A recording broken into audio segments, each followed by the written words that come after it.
जो है this is the most important aspect of modern medicine. ये जो मॉडर्न मेडिसिन होती है इसको समझने की जरूरत है। देखो हम काम कैसे करते हैं। आजकल का जो काम है वो एविडेंस बेस्ड प्रैक्टिस कराते हैं। एविडेंस बेस्ड प्रैक्टिस यानी कि हमने कोई भी काम करना है तो उसके पीछे हमारे पास क्या एविडेंस है, ठीक है। इसी को एविडेंस बेस्ड मेडिसिन भी कहते हैं। अब ये जो एविडेंस है ये क्या होता है और ये रिसर्च क्या होती है, ये हम कोशिश करेंगे। This is the first lecture of this mini series. हमारी कोशिश ये है कि हम इनको छोटे छोटे करके कुछ आपको बेसिक कॉन्सेप्ट की अंडरस्टैंडिंग कराएं, ठीक है। तो सबसे पहली बात तो देखो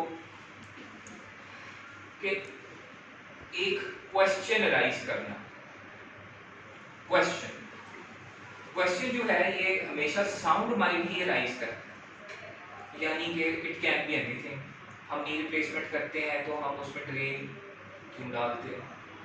एक क्वेश्चन एक बंदे के जहन में आ सकता है कि हम ड्रेन हमें नहीं डालना चाहिए, अगर ड्रेन ना डालें तो क्या नुकसान है। जहन में क्वेश्चन आए ना। फिर उसने क्या किया कि उसने देखा कि बाकी जगह पे क्या हो रहा है, ठीक है।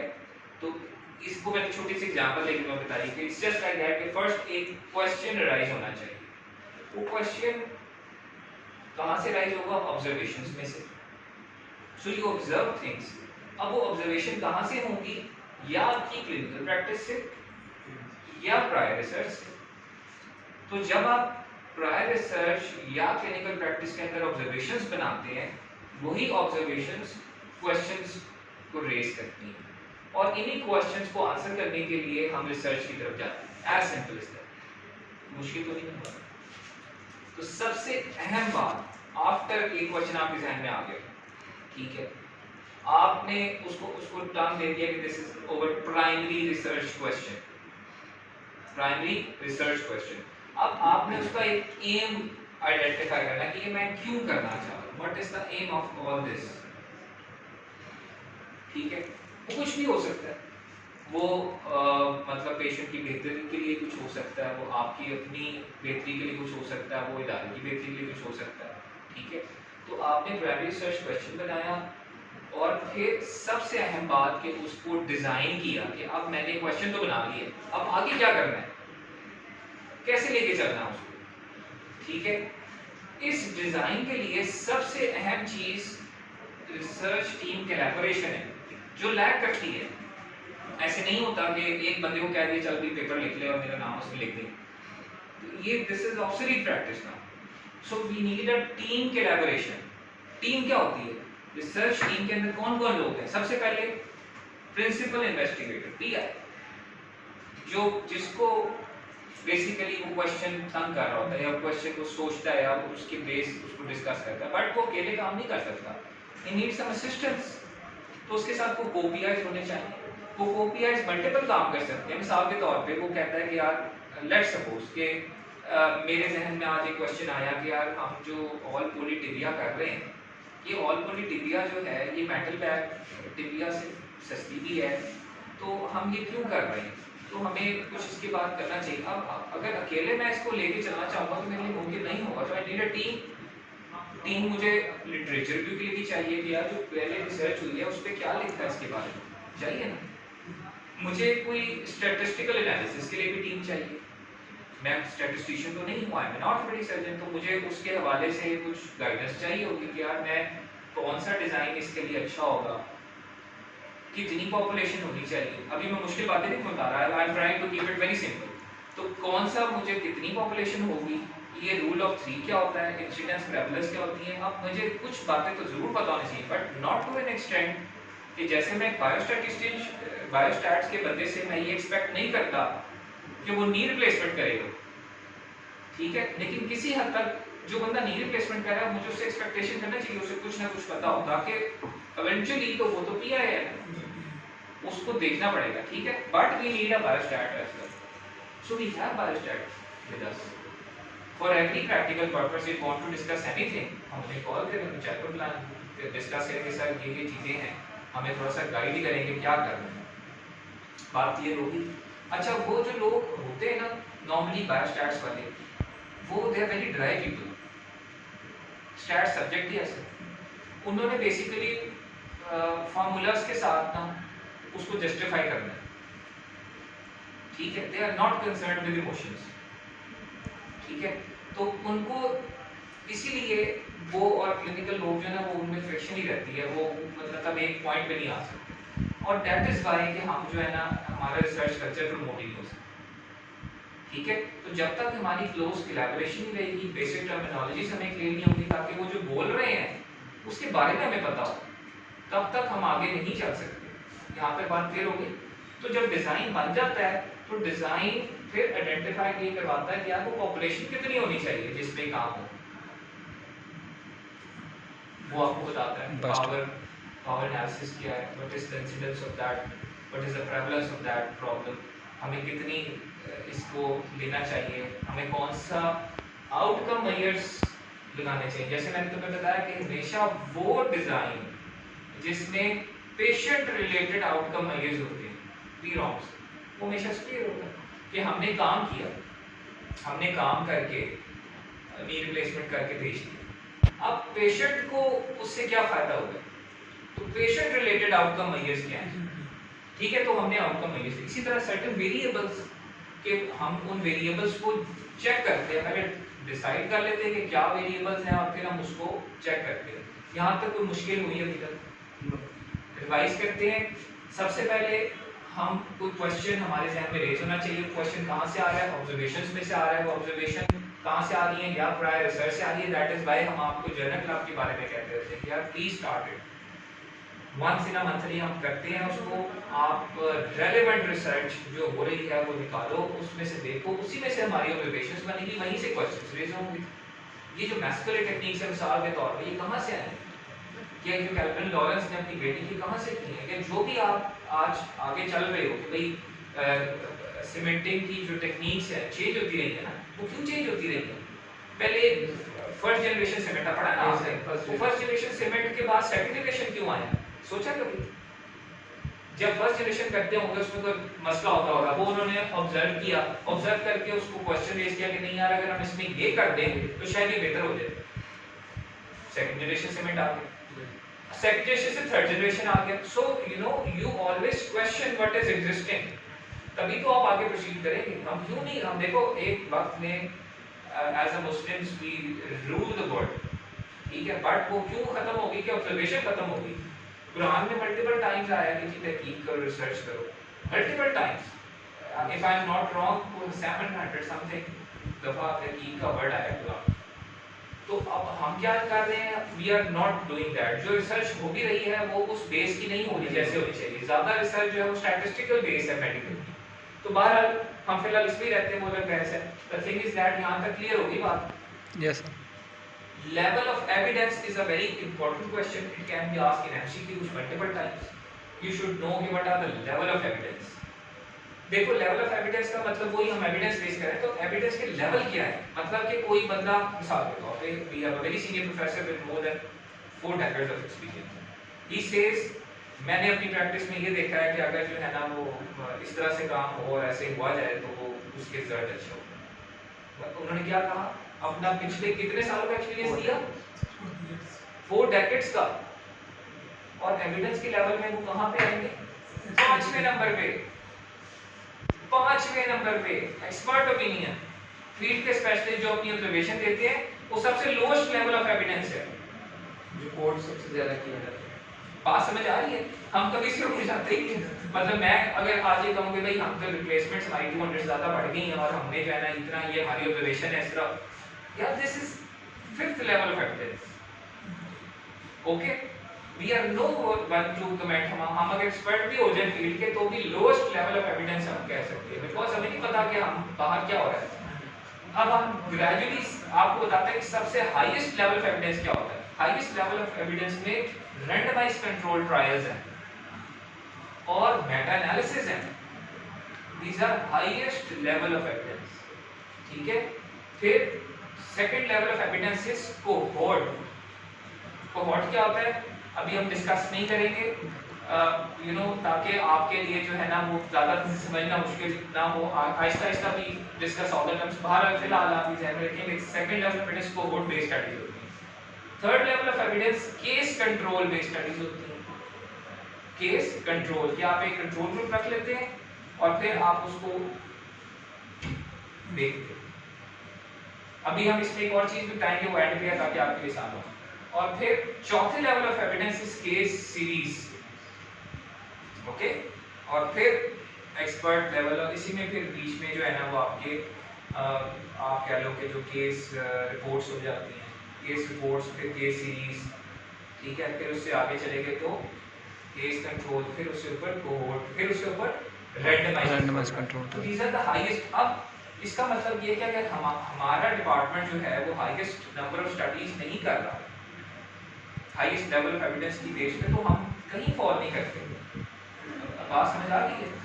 अच्छा, अब एक और सीपीएसपी बेस्ड भी बड़ी चीज़ें होती हैं, वो लोग आते हैं मुश्किल मुश्किल बातें करके, इधर से जैसे वो टॉम क्रूज की मूवी मैवरिक ना, इधर से जा समझ ही कुछ आप बोल रहे हैं यार, कुछ अंडरस्टैंडिंग ही नहीं होती, कुछ बीच की चीज़ ही नहीं पकड़ी जाती।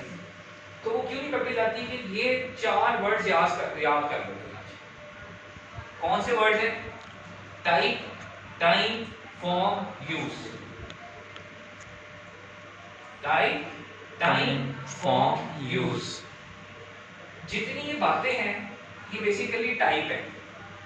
ये जो हमने यहाँ पे लिखा है लेवल ऑफ एविडेंस की, ये टाइप है ना, या क्रॉस सेक्शन है, या केस सीरीज है, या कोहोर्ट है, या केस कंट्रोल है, या एक्सपेरिमेंट है, ये टाइप है। टाइम, टाइम से मुराद है कि हम, टाइम इज अ वेक्टर और scalar. Time is a vector और scalar. You don't know what is scalar और वेक्टर, ओके। अगर कोई चीज जिसकी डायरेक्शन ना हो, सिर्फ मैग्नीट्यूड हो, स्केलर क्वांटिटी, और किसी चीज की डायरेक्शन हो तो वो वेक्टर क्वांटिटी है। तो time is a vector quantity, it has a direction. तो या हमने फॉरवर्ड की तरफ जाना है या पीछे की तरफ जाना है, ऐसे ही है ना जी, क्या मुश्किल बात है? क्रॉस सेक्शन स्टडी का मतलब है कि हमने स्नैपशॉट ली। इसकी मिसाल हमारे प्रोफेसर बहुत अच्छी देती है, इसी की मिसाल देते हैं कि बस वो एक देख है, आपने चेक करना है देख कैसे बनी है, तो just take some rice out of that, that is a cross section study. सिर्फ थोड़े से राइस चेक के आपको पता लग गया कि बाकी कैसे बन सकता, उसमें कोई फॉलोअप नहीं है, कोई और चीज नहीं है वो ऑब्जर्वेशनल, हम ऑब्जर्व ही कर रहे हैं ना। तो फॉर्म क्या हुई? ऑब्जर्वेशनल। फायदा क्या है उसका? प्रेवलेंस देखने के लिए क्रॉस सेक्शन स्टडी की जाती है। What is prevalence and what is incidence? Any idea? ये देखो, ये मुश्किल टर्म थोड़ी शुरू हो रही हैं कि बिल्कुल ऐसे ही है कि जब हम ऑर्थोपेडिक्स में हमारे पास फाइनल क्लास आती है ना, हम उसके आगे अगर जॉर्गन्स बोले ऑर्थोपेडिक्स के कि भाई क्यूबिटस वेरस, क्यूबिटस वेलगम, जीनुवेलगम, सबलक्सेशन, वो कहेंगे यार पता नहीं क्या बोली जा रहे हैं, बताते हैं कोई नहीं। अब ये स्टैट्स में कुछ सर्टेन डेफिनेशंस हैं, you have to learn them, there is no other way. जब तक उनका कॉन्सेप्ट नहीं होगा ना तो ऊपर नहीं कॉन्सेप्ट होगा। तो प्रेवलेंस का क्या मतलब है? एक टाइम में जो चीजें मौजूद हैं, नंबर ऑफ केसेस उस वक्त के, उसको प्रेवलेंस कहते हैं। और जो न्यू लेवल उस वक्त एंटर होंगे, उस सर्टेन टाइम फ्रेम आप डिसाइड करेंगे, वो इंसिडेंस होगा। तो क्रॉस सेक्शन स्टडी सिर्फ प्रेवलेंस को बताती है और कुछ नहीं बताती। Case series fourth level of evidence. Case series क्या हुई? अब याद करो, हमने एक ऑब्जर्वेशन की कि यार जो मुल्क में गुर्बत है, लोगों के पास पैसे कम है और बच्चे ज़्यादा हैं, ज़्यादातर लोग जो हैं उनकी वाकई सवारी बाइक है। अब बाइक में वो बच्चों को आगे बिठा देते हैं, पीछे बेटों को बिठा देते हैं, ठीक है। आगे वाली लाइन कटती जाती है, पीछे वाली उतनी रहती है, ठीक है। तो बहरहाल वो बच्चे जो हैं उनकी टांगें लंबी होती जाती हैं और वो टायर के साथ टच होती रहती हैं। तो हमने ऑब्जर्व किया कि हील इंजरीज रिपीटेड आई जा रही है, नहीं आ रही, बार बार आई जा रही, और एक ही जैसे मैकेनिज्म से कि जी वो बच्चे अपनी टांगें निकाल के नीचे बैठ जाते हैं, बाप चला रहा है, ठीक है, माँ पीछे बैठी है, तो वो बच्चों की हील लग के तो उसकी इंजरी हो रही है। सो एक ही जैसी ऑब्जर्वेशन हमने की, तो वो क्या होनी चाहिए थी? केस सीरीज डॉक्यूमेंट होनी चाहिए थी, होनी चाहिए। हो भी सकती है अभी। तो that is a case series कि हमने इससे ज़्यादा एक ही जैसे केस देखे, but that is level 4 evidence. तो केस सीरीज क्या है? हम पीछे देख रहे हैं, हम जो बच्चे आ गए वो हमने उनको जब देखा तो वो सारे टाइम में पीछे देखेंगे ना कि यार ये लोग जब आ रहे थे तो एक ही जैसे आते, तो रिट्रोस्पेक्टिव हुआ पीछे की तरफ। ये भी ऑब्जर्वेशन है, हमने कुछ किया तो नहीं ना, हमने सिर्फ ऑब्जर्व किया। सो ये ऑब्जर्वेशन है। और इसका फायदा क्या है कि हमने आउटकम एक्सपोजर, यानी कि हमें ये पता लगा कि अब देखो कितनी इंपॉर्टेंट बात है। अगर हम अपनी स्टडी, ये केस सीरीज करें, स्टडी करके हम अपनी ऑब्जर्वेशन लिखें और हम ट्रैफिक पुलिस को कहें कि जी आप चलान कर देते हैं हेलमेट पहनने पे, ठीक है, ना पहनने पे, कि ऑब्जर्वेशन थी ना कि अगर हेलमेट के बगैर गिरेंगे तो स्कल फ्रैक्चर हो जाएगा, ऑब्जर्वेशन थी ना। तो इसी तरह दिस इज एन ऑब्जर्वेशन कि अगर बच्चे जो है वो आगे टांगे लटका के बैठेंगे, उनके रगड़ खा के हील और एक्चुअली टेंडन डैमेज हो जाएगा। सो आप उसका भी चलान करें। तो हमने क्या किया, आउटकम और एक्सपोजर का लिंक कर दिया। तो इसका क्या फायदा है? आउटकम एक्सपोजर कर सकते थे, हमने नहीं किया। क्यों नहीं किया? You know it. आगे कोहोर्ट। कोहोर्ट क्या है? प्रोस्पेक्टिव। प्रोस्पेक्टिव क्या है? मिसाल अभी देता हूं। हमने नी रिप्लेसमेंट कर दी, नी रिप्लेसमेंट करके एक ग्रुप में हमने लिख दिया कि यार हम मेटल बैक कर रहे हैं, एक ग्रुप में हमने कर दिया ऑल पोली। अब कर दिया, अब हमने क्या आउटकम देखने हैं बाद में, अभी भी हमने कुछ नहीं किया, हम ऑब्जर्व कर रहे हैं कि कर तो दिया है। अब आगे क्या होता है, आगे उनके रिलेटेड जो पेशेंट रिलेटेड आउटकम है वो कैसे लगते हैं, उनमें कोई मसला तो नहीं होता। तो ये क्या हुआ, कोहोर्ट, ये प्रोस्पेक्टिव है। Cohort is a relatively better level of evidence. Why? Because आप उसको फॉरवर्ड देख रहे हैं। और इसका फायदा क्या है, आपको किसी की चीज में उसमें प्रोग्नोसिस का पता लग रहा है। मिसाल के तौर पे आप कहते हैं यार हमारी स्टडी अभी अंडरगोइंग, ठीक है, ऑलमोस्ट फॉर्मुलेट हो रही है। अब हम उसमें बता रहे हैं, क्या बता रहे हैं कि यार देखो जो ऑल पोली है वो सस्ता इम्प्लांट है, ठीक है, जो मेटल बैक है वो महंगा इम्प्लांट है, गुर्बत हमारे मुल्क में बेशुमार है। तो अगर हमारा सस्ता इम्प्लांट भी इस्तेमाल हो रहा है और प्रोग्नोसिस उसकी ऑलमोस्ट मेटल बैक के इक्विवेलेंट है, वही पेशेंट रिलेटेड आउटकम्स आ रहे हैं, तो फिर it is a good implant for low socio-economic country. नहीं, दिस इज ओवर यूज। मेटियोलॉजी का पता लग सकता है मुख्तलिफ चीजों के बारे में। तो यही बात है कि जब आप ऑल पोली की रिसर्च, प्रीवियस रिसर्च देखते हो, तो उसका मेजर मकसद ही क्या है कि लो सोशियो इकोनॉमिक जो इनकम बेस्ड कंट्रीज हैं उनके लिए ये एक अच्छा अल्टरनेट। नुकसान जरूर है लेकिन वो टॉपिक नहीं है फिलहाल हमारा, आगे चलते हैं। सर कोहार्ट में बेसिकली हम कंपैरिजन करते हैं फिर।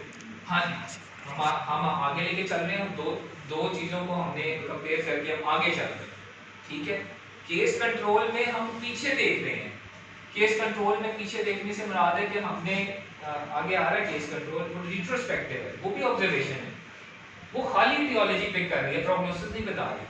यानी कि हमने ये कहा, मैं एक मिसाल तुम्हें देता हूँ कि हमने ये कहा कि यार जो लोग एक ही जैसे 25 साल की मिसाल के तौर पे healthy age and gender matched लोग लिए और हमने कोई चीज़ उनको मतलब उनके ऊपर हमने स्मोकिंग एक ग्रुप लिया जो स्मोकिंग करता है, और हम रिट्रोस्पेक्टिव देख रहे हैं कि जिन्होंने स्मोकिंग की थी उनको शायद ज़्यादा रिस्क फैक्टर्स बढ़ गए, उनका सोर थ्रोट हो गया या सीए हो गया, ब्ला ब्ला ब्ला जो भी। इन शॉर्ट ये कि जो केस कंट्रोल है ये रिट्रोस्पेक्टिव जाता है, आप पीछे की तरफ देखते हैं कि जिन लोगों को हुआ है उसके मैच रेंज में ये नहीं एक्सपोजर था तो ये नहीं हुआ, समझ आ? तो वो आइडियोलॉजी के लिए हेल्पफुल है। आखिरी जो सबसे हाईएस्ट लेवल है ये एक्सपेरिमेंटल स्टडीज है, और इसके लिए भी यू विल बी सरप्राइज्ड कि हम जो है जो रैंडमाइज कंट्रोल ट्रायल है उसकी एक रजिस्ट्री है, उसके ऊपर हम आते हैं। सो अगर हम रैंडमाइज कंट्रोल ट्रायल करना चाहें तो we can do that. What we need to do is कि हमारा जो रिसर्च का हमारा SMRC है, SMRC पे अगर हम कोई कहना चाह रहे हैं, मिसाल के तौर पे हमने एक RCT जमा कराया कि जी हम पेरोनियस लॉन्गस वर्सेस जो है ना वो यू नो हैमस्ट्रिंग का या क्वाड्रिसेप्स का टेंडन हम करना चाहते हैं। अब हमने एक्सपेरिमेंटल हम इन दोनों में काम किया है, काम करके हम इनको आगे लेके चल रहे हैं। अच्छा, इसमें ना मुख्तलिफ चीज़ें होती हैं, वो भी फिर आहिस्ता आहिस्ता नेक्स्ट लेक्चर में हम बताएंगे, जैसे बाइस क्या होती है, यू नो आप उसको कम कैसे कर सकते हैं, ये रैंडमाइज का मतलब क्या है, रैंडमाइजेशन या ब्लाइंडिंग क्या होती है कि आप जैसे मिसाल मैं जैसे समझाता हूँ कि अगर हम जो है ना वो पेरोनियस लॉन्गस यंग बंदों में सारा पेरोनियस लॉन्गस कर दें, ओल्ड बंदों में हम कोई और कर दें और एंड पे हम कहेंगे जी पेरोनियस लॉन्गस तो बड़ा ही जबरदस्त है। क्यों? क्योंकि यंग बंदे थे, हमें पहले ही ये बाइस आ गई, ये बात। अब हम ब्लाइंडिंग कैसे कर सकते हैं? वो सिंगल ब्लाइंडिंग भी हो सकती है, डबल ब्लाइंडिंग में, यानी कि सिंगल ब्लाइंडिंग में क्या होता है कि जो रिसर्चर है या पेशेंट है उनमें से किसी एक बंदे को नहीं पता कि क्या हो रहा है, और पेशेंट को तो हमारे को भी कुछ नहीं पता होता, ठीक है, तो वो सिंगल ब्लाइंडिंग तो होती होती है। तो डबल ब्लाइंडिंग में क्या है कि आपको दोनों को नहीं पता, यानी कि जो मैं थिएटर में काम कर रहा हूँ मुझे भी नहीं पता कि दो ग्राफ मेरे साथ तैयार पड़े हैं, तैयार ग्राफ को मुझे नहीं पता कि वो हैमस्ट्रिंग से लिया है या पेरोनियस लॉन्गस से लिया है, तो वो डबल ब्लाइंडिंग हो जाएगी, बात समझे। तो बहरहाल ये जो बातें हैं ना, अब कुछ होमवर्क क्या कि देखें जो सिंपल टर्मिनोलॉजीज है ना उनको एक डेफिनेशन एटलीस्ट आपको आनी चाहिए, ठीक है। फिर हम नेक्स्ट जो स्टडी इंशाल्लाह करेंगे उसमें हम बताएंगे कि ये स्टैंडर्ड डिविएशंस क्या होती हैं, वेरिएबल्स क्या होती हैं, इंसिडेंस प्रेवलेंस क्या होती है, एक्यूरेसी प्रोसीजर में क्या फ़र्क है, ये क्यों चाहिए होती है, पावर क्या होती है, पावर एनालिसिस क्या होती है, ठीक है। हमें अगर कोई फर्स्ट करो ऑब्जर्वेशन करनी है, सबसे अहम बात जो बायोस्टैटिक्स वाले का काम है कि अगर हमारे कोई डाटा जो ऑब्जर्वेशन है वो डाटा बेसिकली, तो वो जो डाटा है वो पैरामीट्रिक और नॉन पैरामीट्रिक डाटा क्या होता है, ठीक है। और अगर पैरामीट्रिक डाटा है तो फिर उसमें कौन से टेस्ट होंगे, नॉन पैरामीट्रिक डाटा तो फिर कौन से टेस्ट होंगे। सो वी विल ट्राई कि हम इसको नेक्स्ट फेज में करें कवर। ये मुश्किल टॉपिक्स हैं, आई वुड लाइक इनको थोड़ा सा ज़्यादा नहीं, लेकिन एटलीस्ट यू शुड नो कि ये क्या होता है, सेंसिटिविटी स्पेसिफिसिटी क्या होती है, ठीक है, positive predictive value negative predictive value क्या होती है, 2x2 का टेबल क्या होता है। ये जो असल इशू होता है वो ये होता है कि जब हम कहीं भी रिसर्च पढ़ने जाते हैं ना तो ये वाला कोई भी नहीं पढ़ाता, वो सीधा ही उधर से शुरू होते हैं, sensitivity specificity positive predictive value negative value, आप ये क्या बहुत है सब रट्टे वाली बातें। सो द थिंग इज कि पहले आप बेस बनाएं अपनी, so this is your base कि यू शुड नो कि what are the types of studies, what is the level of evidence, हम स्टडी क्यों कर रहे हैं, स्टडी टीम में कौन कौन होते हैं, उनका फ़ायदा क्या होता है, हमने कैसे स्टडी को लेके आगे चलना है, हम हाईएस्ट लेवल ऑफ एविडेंस कैसे ले सकते हैं। मेटा एनालिसिस का जाते जाते एक बात कर लेते हैं। मेटा एनालिसिस का मतलब ये है कि मुख्तलिफ जगह पे कुछ स्टडीज हुई हैं, आपने खुद कुछ नहीं किया, उन्हीं स्टडीज़ को उठाया और कंपेयर कर लिया, और देखिए ये मुश्किल बात है, क्यों? क्योंकि एक ही जैसी स्टडीज़ को उठाना मुश्किल है, लेकिन सर्च इंजन्स के साथ ये हो सकता है। उसके ऊपर ग्राफ्स होते हैं, उनका मैंने आपको एक दफ़ा बताया था बड़ी डिटेल से, तो वो हम एक मेटा एनालिसिस के ऊपर एक अलग से टॉपिक कर सकते हैं। और यकीन करें कि अगर मतलब जैसे मैंने आपको बताया कि आप लास्ट पार्ट उसके बाद हम ख़त्म कर देते हैं।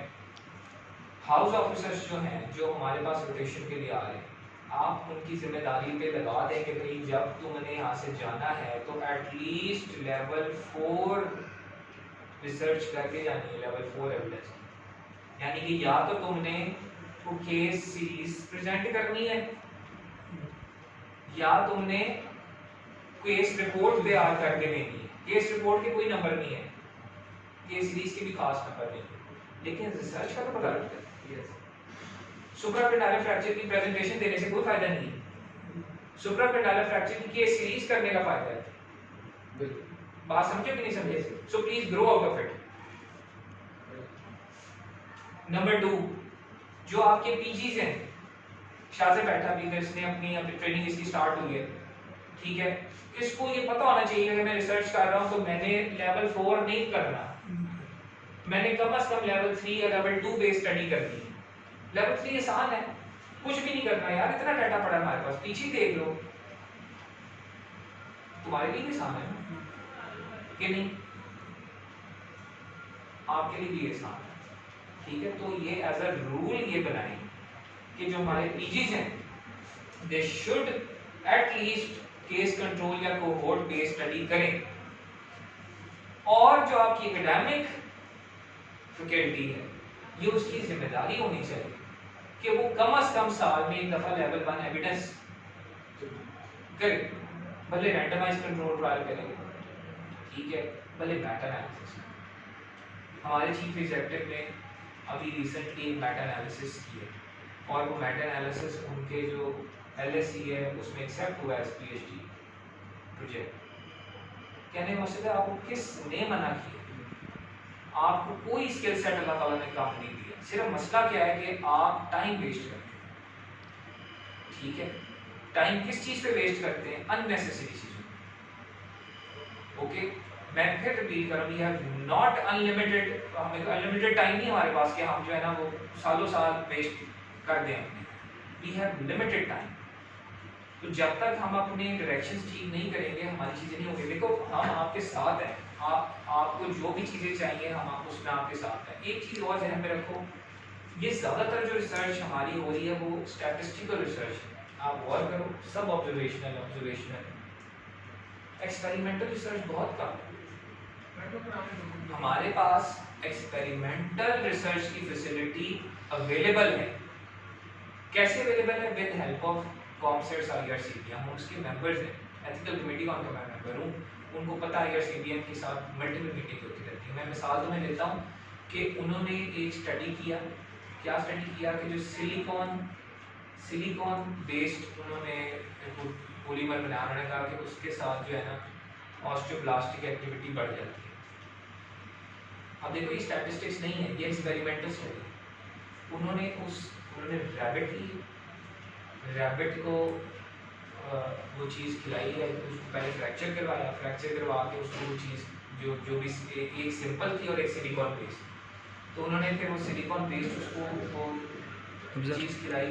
जिस रैबिट को सिलिकॉन बेस्ड खिलाई थी उसको एक सर्टेन टाइम के बाद उसकी डिसेक्शन की, उसके जो बोन थी उसका क्रॉस सेक्शन किया, हिस्टोलॉजिकली दे कंफर्म्ड कि जिसमें सिलिकॉन दिया था उसके ऑस्टियोब्लास्ट की इंटीग्रेशन ज़्यादा अच्छी। This is experimental study. और वो हैरान हो जाते हैं जब वो कहते हैं अच्छा आप तो इतनी ज़्यादा बायोस्टैट्स पढ़ते हैं। उनको रिसर्च ग्रांट्स मिलती हैं। रिसर्च के लिए सबसे ज़रूरी चीज़ है रिसर्च ग्रांट। और तुम्हें ये जान के शायद हैरत होगी कि एचईसी जो है वो रिसर्च ग्रांट बांट भी होती है लेकिन लेने वाले नहीं होते। ये जो कॉन्सेप्ट्स वाले हैं ना